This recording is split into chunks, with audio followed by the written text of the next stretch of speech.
Mari kita bahas sejenak tentang merek paling misterius di dunia saat ini. Coca-Cola. Coca-Cola adalah minuman paling terkenal di dunia. Saya pikir semua orang pernah mencicipinya. Sejak berdirinya The Coca-Cola Company, dengan cepat menjadi salah satu perusahaan terbesar dan paling berpengaruh di dunia. Terlepas Anda suka Coca-Cola atau tidak, Coca-Cola sudah menjadi merek dunia yang tak asing lagi bagi setiap rumah tangga, bahkan menjadi kata ganti minuman. Namun mungkin banyak yang belum tahu sejarah kelam dan fakta tersembunyi di balik minuman terkenal di dunia ini. Tidak banyak yang tahu apa sebenarnya yang terkandung dalam Coca-Cola biasa ini. Konon katanya formula Coca-Cola sangat rahasia, hanya segelintir orang di dunia yang mengetahuinya. Bahkan menurut legenda urban, hanya 2 orang di dunia ini yang tahu formula Coca-Cola. Tapi 2 orang ini tidak boleh naik pesawat pada saat yang sama. Artinya setelah salah satu orang turun dari pesawat, lainnya baru boleh naik ke pesawat. Formula misterius ini sekarang disimpan di lemari besi di bawah markas Coca-Cola di Atlanta, AS. Secara umum dikatakan bahwa formula ini mungkin memiliki nilai yang sama dengan merek Coca-Cola. Pada tahun 2002, dalam peringkat dunia terbaru ketika itu Coca-Cola menduduki peringkat ke-6 dengan nilai merek 57 miliar dolar AS atau sekitar 862,5 triliun rupiah kurs saat ini Juni 2021, lebih rendah dari peringkat sebelumnya. Orang terkaya sejagat saat ini adalah Jeff Bezos dengan total aset kurang dari 200 miliar dolar AS atau sekitar 2,9 kuadriliun rupiah. Artinya dia dapat membeli 30% formula Coca-Cola.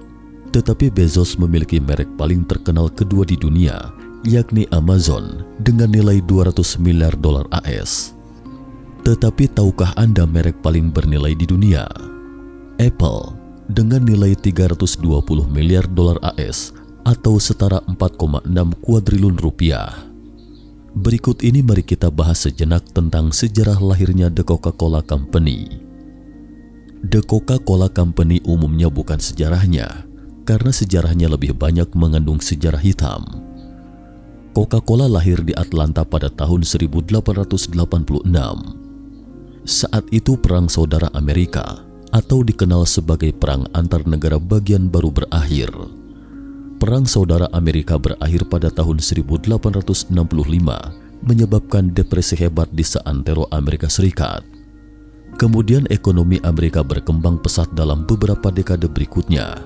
Semasa inilah Coca-Cola pun lahir. Selama perang dan pasca perang, Amerika Serikat memiliki 2 industri yang paling berkembang. Salah satunya adalah jurnalisme. Pasalnya masyarakat harus tahu situasi perang setiap hari ketika itu. Perlu tahu siapa yang menang, siapa yang kalah dan berbagai berita tentang situasi perang ketika itu.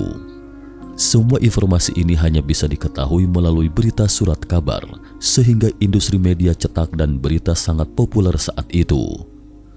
Namun karena kecamuk perang, orang-orang juga tidak punya uang, jadi siapa yang akan membeli koran? Sebenarnya surat kabar tidak mengandalkan penjualan untuk menghasilkan uang, tetapi mengandalkan pemilik uang besar di baliknya. Inilah industri lain yang sangat menguntungkan selama perang industri farmasi. Orang-orang pasti akan terluka dalam perang dan gejolak di mana-mana. Jika standar hidup masyarakat kurang memadai, mereka akan rentan sakit dan membutuhkan obat-obatan. Jadi sebenarnya satu-satunya industri yang paling menguntungkan adalah farmasi. Mereka pun menginvestasikan banyak uang ke dalam industri media cetak. Jadi kedua industri ini sangat populer ketika itu. Sisi pertama surat kabar pada waktu itu berupa berita, sementara beberapa halaman lainnya berisi iklan aneka jenis produk ajaib industri farmasi. Misalnya obat yang dapat meninggikan badan, obat penumbuh rambut, obat pembantu tidur dan sebagainya, sesuai dengan produk masing-masing yang diiklankan. Semua adalah iklan palsu dan tidak ada iklan yang wajar. Orang gemuk menjadi kurus atau sebaliknya orang kurus menjadi gemuk. Orang tak melihat bisa melihat kembali setelah minum produk farmasi yang diiklankan. Berbagai macam iklan yang fantastis disajikan dalam surat kabar. Jadi jika ingin menonjolkan kesaktian produk, maka harus mempromosikan fungsi ajaibnya secara meyakinkan. Tentu saja untuk memulihkan ekonomi dengan cepat, pemerintah juga tidak terlalu mengontrolnya. Coca-Cola adalah semacam obat yang lahir pada waktu itu yang ditemukan oleh seorang ahli kimia dan ilmuwan medis Amerika bernama Dr. John Stead Pemberton 1831 hingga 1888. Sebelum ditemukannya Coca-Cola, Pemberton adalah seorang dokter yang sangat terkenal yang menemukan setidaknya puluhan jenis obat terlaris, misalnya obat insomnia, obat nafsu makan, dan sebagainya. Dan Coca-Cola ini adalah temuan terakhirnya yang merupakan salah satu obat paling terkenal. Menurut Pemberton, obat ini dapat mengatasi anoreksia, gangguan makan, kelelahan, sakit kepala, depresi, dan berbagai disfungsi lainnya dapat diobati. Dr. Pemberton ini juga secara khusus menekankan bahwa apa yang digembar-gemborkannya itu bukanlah iklan palsu, tetapi memang sangat efektif. Hasil percobaan membuktikan mereka yang minum Coca-Cola dapat dengan cepat memulihkan energi, meredakan sakit kepala, menurunkan berat badan, dan menjaga stamina. Minuman Coca-Cola saat itu mungkin bisa menurunkan berat badan, tapi sekarang hanya bisa menambah berat badan. Terkait ini, ada hubungannya dengan kandungan dalam Coca-Cola. Pada saat itu, ada dua bahan yang sangat penting dalam Coca-Cola yang diekstrak dari daun coca dan biji cola oleh Dr. Pemberton. Bahan yang diekstrak dari daun coca ini adalah kokain, sementara yang diekstrak dari biji cola adalah kafein yang dapat meningkatkan energi. Kedua bahan ini memiliki efek menekan nafsu makan, jadi dapat menurunkan berat badan. Saat itu kokain bukanlah obat terlarang, jadi dinilai wajar dalam minuman. Apalagi kafein bahkan lebih umum lagi. Kafein sekarang bukanlah obat terlarang. Kopi, kakao, dan teh yang kita minum sehari-hari itu mengandung kafein. Namun kafein sepertinya sudah dilarang dalam olahraga sejak 2017, tapi tidak ada masalah meminumnya. Lalu untuk apa Dr. Pemberton menciptakan Coca-Cola? Dia adalah seorang prajurit pasukan selatan dalam perang saudara, yaitu pihak yang kalah. Dia terluka parah dalam perang. Pasca perang dia menderita sakit kepala lagi, jadi dia membutuhkan obat analgesik untuk bertahan hidup sepanjang tahun. Belakangan setelah lukanya semakin parah, dokternya mengatakan kepadanya bahwa masa hidupnya tidak lama lagi, jadi dia pun menggunakan pengetahuan kimia medisnya untuk membuat obat ajaib untuk menyelamatkan dirinya sekaligus dunia. Dan obat ajaib ini adalah Coca-Cola. Namun Dr. Pemberton yang menemukan Coca-Cola ini 2 tahun kemudian meninggal pada usia 57 tahun. Ketika dia menemukan Coca-Cola, minuman ini bukan bernama Coca-Cola, tetapi Pemberton Friends Wine Coca. Namun minuman kesehatan Pemberton yang memiliki efek menyegarkan otak ini pun menyebar dengan cepat dan menjadi obat yang sangat terkenal. Pada tahun kedua penemuan Pemberton Friends Wine Coca, salah satu mitranya yang sangat penting, Frank Robinson, mengubah nama Pemberton Friends Wine Coca menjadi Coca-Cola dan mendesain logo Coca-Cola yang sekarang dikenal luas. Logo Coca-Cola yang dirancang Robinson tidak banyak berubah selama lebih dari 1 abad. Robinson inilah yang membeli formula Coca-Cola. Saat itu Dr. Pemberton sadar masa hidupnya tidak lama lagi, jadi dia menjual formulanya kepada banyak orang dan menghasilkan banyak uang. Namun Pemberton menghembuskan nafas terakhirnya pada 16 Agustus 1888 di usia 57 tahun dan meninggalkan istrinya dalam kondisi keuangan yang sulit. Jenazah Pemberton dibawa ke kampung halamannya di Columbus dengan menggunakan kereta api. Semua rekannya berkumpul dan menyampaikan bela sungkawa. Sebagai tanda penghormatan atas kematiannya, tidak setetes pun Coca-Cola dijual di Atlanta, dan semua apoteker kota menutup toko untuk menghadiri pemakamannya. Sementara itu, Frank Robinson, mitra terbesarnya, menciptakan merek Coca-Cola, tetapi setelah Robinson mengubah nama minuman menjadi Coca-Cola, dia bertemu dengan seorang pengusaha lain. Pengusaha asal Atlanta AS ini adalah Asa Gregg Candler, 1851 hingga 1929. Asa Gray Candler ini adalah pengusaha kaya. Ketika itu Candler tidak sengaja minum Coca-Cola dan langsung merasa kepalanya tidak sakit lagi. Kemudian Candler mulai membeli formula Coca-Cola dari Robinson. Sampai setelah selesai diakuisisi pada tahun 1891, dia mendirikan perusahaan Coca-Cola saat ini. Seluruh akuisisi memakan waktu 4 tahun dan menelan biaya $2.300 AS. Saat itu $1 AS dapat membeli sepasang sepatu kulit atau sekitar 300 kali lipat dari harga saat ini. Jika dihitung harga pembeliannya di kisaran antara $500.000 hingga $600.000 AS. Jadi Robinson meraup banyak pundi-pundi dolar ketika itu. Kemudian setelah akuisisi Coca-Cola, Candler mulai gencar mempromosikannya dan menghasilkan banyak uang. Belakangan Candler menjadi wali kota Atlanta.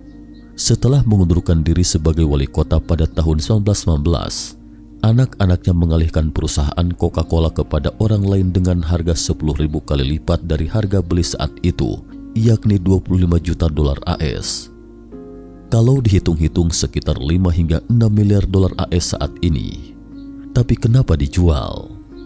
Alasan utamanya, karena Coca-Cola menjadi kontroversial setelah terkenal karena minumannya ketika itu mengandung kokain dan kafein. Banyak orang dalam keluarga Candler menyarankan agar menghilangkan kandungan kokain dalam formula Coca-Cola.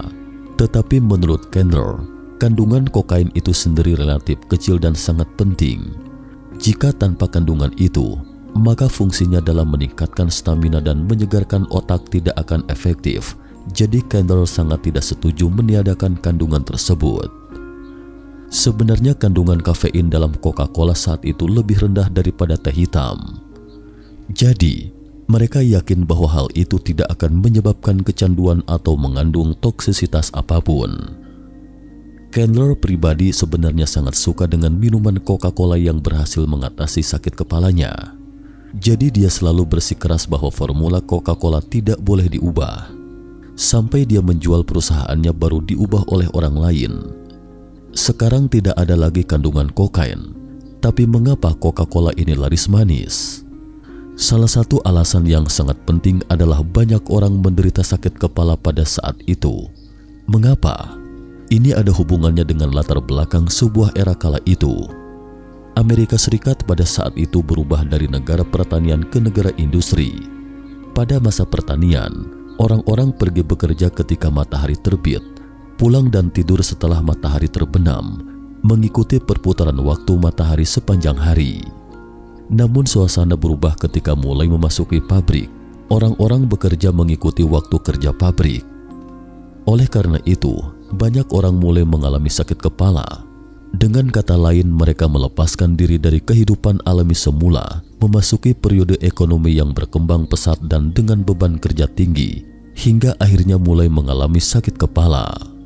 Jadi Coca-Cola yang bisa meredakan sakit kepala ini seketika menjadi barang komoditas yang sedang hangat-hangatnya.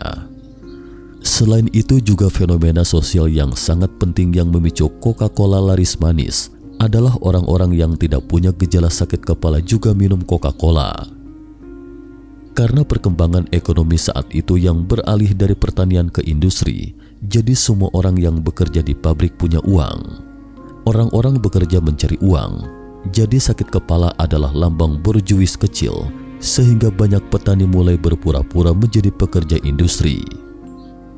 Belakangan bahkan beberapa kalangan elit mulai minum kok. Menurut mereka ini adalah simbol status.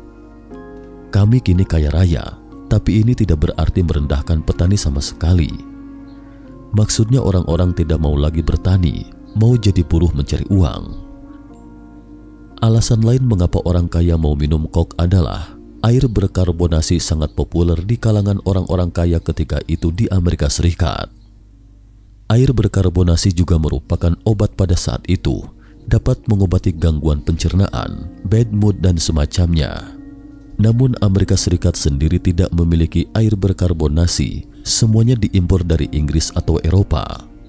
Jadi Coke dengan air berkarbonasi telah menjadi simbol standar kalangan orang berada. Lalu mengapa Dr. Pemberton memasukkan kandungan kokain ke dalam Coke ini? yakni kandungan yang diekstrak dari daun koka, karena orang-orang di Amerika Serikat sudah mengkonsumsi daun koka sejak zaman kuno. Kisah ini dapat ditelusuri kembali di era Kekaisaran Inka Amerika Selatan. Kekaisaran Inka menanam sejumlah besar pohon koka dan memberikan daunnya kepada para budak. Para budak yang memakan daun itu menjadi energik dan terus bekerja tanpa merasa lelah. Mereka tidak perlu makan sehingga menghemat makanan. Karena lahan pertanian di Amerika Serikat bagian selatan sebagian besar memiliki banyak budak, dan pecahnya perang saudara hanya karena sistem perbudakan, belakangan para petani memberi makan daun koka pada budak mereka. 1 kali makan untuk 3 kali sehari adalah daun ini. Setelah makan, mereka menjadi energik dan bekerja sepanjang hari tanpa merasa lelah. Daun-daun koka ini terutama dimakan oleh budak. Banyak kalangan orang berada jarang memakannya, tapi belakangan kalangan elit ini juga mulai mencicipi daun koka ini. Mereka tidak memakannya secara langsung, tetapi mengekstrak bahan-bahannya dan mencampurkannya ke dalam anggur merah untuk diminum. Banyak kalangan selebritis suka dengan minuman ini, misalnya Thomas Alva Edison, Sigmund Freud, dan Uskup Roma. Saat itu belum diketahui mengandung racun, hanya saja terasa lebih energik dan menyegarkan otak. Jadi direkomendasikan secara besar-besaran. Artinya minuman yang mengandung kokain Coca-Cola bukan yang pertama. Banyak minuman anggur yang mengandung kokain, tapi kenapa Coca-Cola begitu populer di antara sekian banyak minuman anggur yang juga mengandung bahan yang sama? Itu karena kekuatan pendorong lainnya, yakni larangan minuman keras yang diterapkan Pemkot Atlanta. Saat itu banyak orang yang sakit kepala, kemudian minum alkohol untuk meredakan sakit kepala, tetapi setelah minum alkohol malah membuat masalah atau tidak bekerja dengan baik. Untuk mengatasi hal itu, pemerintah kota setempat berencana mengeluarkan perintah larangan peredaran minuman keras. Jadi jika peredaran alkohol, minuman keras dilarang, maka orang-orang yang sebelumnya minum minuman keras perlu mencari minuman alternatif untuk meredakan sakit kepala dan meningkatkan semangat atau membuat diri mereka bahagia. Jadi alternatif terbaik adalah Coca-Cola ini. Coca-Cola sangat mirip dengan minuman anggur tetapi tidak mengandung alkohol dan jauh lebih murah daripada anggur, sekitar 1/5 dari harga anggur. The Coca-Cola Company punya syarat, harus ditukar 20 kali, tapi ada bos yang mau menjual karena mengandung beberapa bahan yang menarik. Jadi biar lebih konsentrasi, jadi dia menambahkan lebih sedikit air. Jadi orang-orang yang ketergantungan alkohol mulai minum Coca-Cola. Tentu saja seiring berjalannya waktu, kandungan kokain dalam Coca-Cola secara bertahap menjadi masalah besar. The Coca-Cola Company juga memicu kontroversi sosial, tetapi Presiden Coca-Cola bersikeras bahwa kandungan dalam Coca-Cola mereka sangat-sangat rendah, sama sekali tidak akan menyebabkan kecanduan dan tidak beracun. Belakangan terjadi kerusuhan yang sangat serius di Atlanta.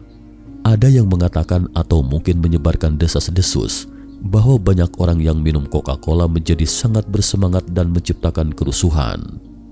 Ada yang menggugat Coca-Cola dengan mengatakan bahwa minuman Anda mengandung sesuatu yang membuat orang kehilangan kesadaran. Tentu saja pengadilan akhirnya memutuskan bahwa kerusuhan itu tidak ada hubungannya dengan Coca-Cola, tetapi hal itu sempat berdampak buruk pada citra Coca-Cola. Sejak itu perusahaan Coca-Cola yang kontroversial kemudian memutuskan untuk sepenuhnya menghilangkan kandungan kokain dalam minuman tersebut. Tapi kafein masih dipertahankan. Sekarang karena peraturan yang berbeda dari masing-masing negara, jika ada negara yang melarang adanya kandungan kafein, maka tidak ada kafein di dalamnya. Sebaliknya juga begitu. Namun setelah tidak lagi mengandung kokain, maka minuman itu pun bukan lagi obat dan tidak akan dijual secara eksklusif lagi di apotek tapi dijual di supermarket. Manajemen atas The Coca-Cola Company sangat tidak setuju dengan hal ini. Menurut mereka bahwa nilai jual Coca-Cola adalah sifat obatnya, mengatakan bahwa kita dapat menyembuhkan penyakit. Jika menjualnya di supermarket, maka saya tidak dapat menyembuhkannya. Apakah bisa terjual? Tapi tak disangka, minuman Coke justru laris manis setelah ditempatkan di supermarket. Ini adalah sesuatu yang tak terbayangkan oleh eselon atas mereka. Mengapa bisa laris manis di supermarket? Dari produk yang hanya bisa dibeli di apotek dengan susah payah, tetapi sekarang dapat dibeli secara bebas di supermarket, tentu saja semua orang bersedia membelinya. Sebenarnya komposisi Coca-Cola telah berubah, tetapi orang-orang khususnya penyuka Coke tidak lagi peduli karena sesudah terbiasa minum dengan aroma dan cita rasa seperti itu.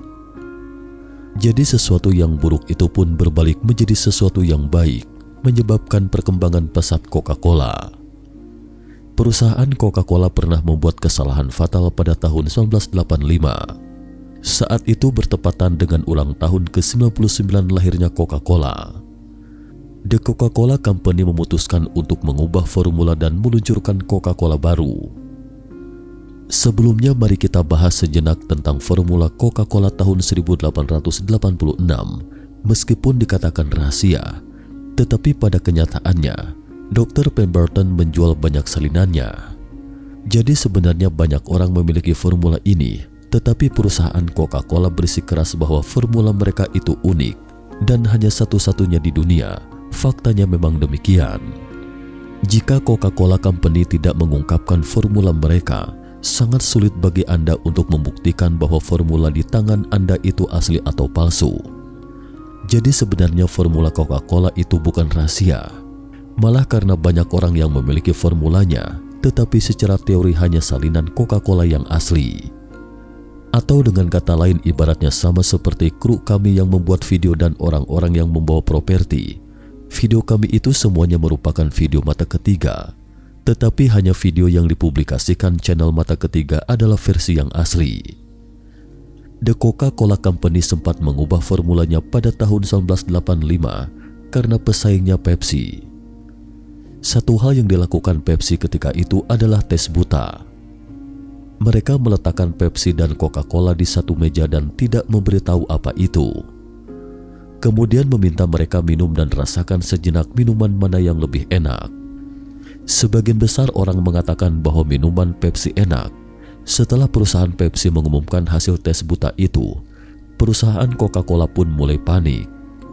Kemudian perusahaan Coca-Cola segera mempelajari formula Pepsi dan merasakan minuman Pepsi lebih manis dari cita rasa Coca-Cola mereka. Semua orang suka minum sedikit lebih manis, Coca-Cola sedikit pahit.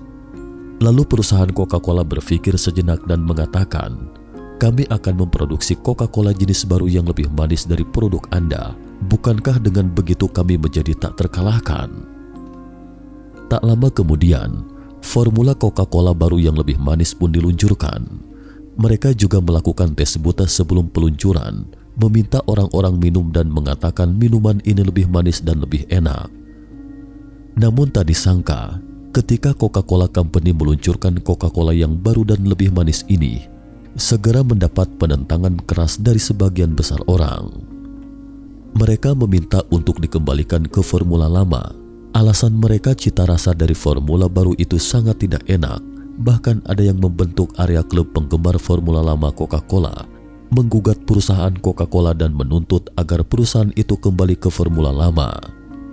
Tapi yang menarik adalah, ketika orang-orang dari area klub penggemar formula lama Coca-Cola ini diundang untuk tes buta, dia justru menganggap formula baru itu lebih enak. Tapi ketika Anda memberitahu dia mana formula lama dan mana formula baru, dia langsung mengatakan bahwa formula lama itu lebih enak. Hal ini membuat para petinggi perusahaan Coca-Cola tidak habis mengerti, tetapi akhirnya mereka mengakui bahwa strategi itu gagal. Perusahaan kemudian mengembalikan Coca-Cola ke formula lama yang masih dipertahankan sampai sekarang. Faktanya meski Pepsi melampaui Coca-Cola dalam tes buta, namun perusahaan Coca-Cola tidak gagal ketika mengembalikan cita rasa Coca-Cola ke formula aslinya dan masih merupakan perusahaan minuman terbesar di dunia.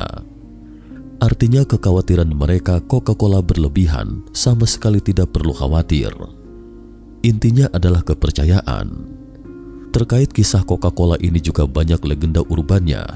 Mata ketiga akan memaparkan secara singkat beberapa di antaranya berikut ini. Pertama, botol kaca Coca-Cola didesain sesuai dengan lekuk tubuh wanita, tapi telah dibantah oleh perusahaan Coca-Cola. Mereka mengatakan botol Coca-Cola tidak didesain menurut lekuk tubuh wanita manapun. Tetapi waktu itu banyak beredar Coca-Cola palsu setelah Coca-Cola diluncurkan, sehingga mereka memutuskan untuk membuat botol yang sangat rumit dengan bentuk yang unik untuk kemasan Coca-Cola yang dirancang sesuai dengan bentuk buah kakao. Bentuk seperti ini dijamin sulit bagi pemalsu untuk menirunya. Kedua, ketika Anda menyentuhnya di tempat yang gelap tanpa cahaya, Anda akan tahu inilah keunikan Coca-Cola dari botol lain. Tetapi sebenarnya perusahaan Coca-Cola memiliki desain tersembunyi, yaitu setelah didesain sedemikian rupa, sekitar 30% kemasan isi botol menjadi lebih rendah dari botol lurus semula. Legenda urban kedua mengatakan bahwa wujud Sinterklas berasal dari bentuk merah putih Coca-Cola. Pada tahun 1931, perusahaan Coca-Cola meluncurkan poster di mana Sinterklas sedang minum Coca-Cola. Kostum yang dikenakan Sinterklas itu persis sama dengan warna Coca-Cola. Jadi orang-orang bilang Sinterklas di masa lalu itu sebenarnya pakai kostum hijau, kemudian menjadi populer sampai sekarang setelah iklan Coca-Cola. Kesan tetapnya adalah kostum Sinterklas itu berwarna merah dan putih. Namun belakangan hal ini terbukti palsu. Karena pada tahun 1914, gambar Sinterklas muncul dalam sebuah Victorial yang berjudul Friend of Children di Jepang. Dan Sinterklas ini persis sama seperti sekarang. Bahkan mungkin Anda tidak akan menemukan majalah seperti ini di majalah lain di Jepang. Ini membuktikan bahwa Sinterklas memang berkostum merah dan putih sejak dulu. Legenda urban ketiga juga sangat terkenal. Banyak orang mungkin pernah mendengar bahwa minum Coca-Cola mungkin dapat menyebabkan osteoporosis atau tulang kropos dan dapat menggerogoti kepadatan tulang. Entah benar atau tidak, tetapi legenda urban ini telah beredar sejak tahun 1970-an, di abad terakhir atau sekitar 50 tahun yang lalu. Saat itu ada yang melakukan eksperimen dan mengatakan bahwa Coca-Cola bisa melelehkan tulang ikan. Belakangan di tahun 1970-an, perusahaan Coca-Cola secara terbuka mengakui bahwa Coca-Cola memang bisa melelehkan tulang ikan. Tapi mereka menekankan bahwa komposisi tulang ikan sama sekali tidak sama dengan tulang manusia, dan komposisi Coca-Cola akan berubah setelah meresap ke dalam tubuh dan tidak akan berefek apapun ketika mencapai tulang manusia.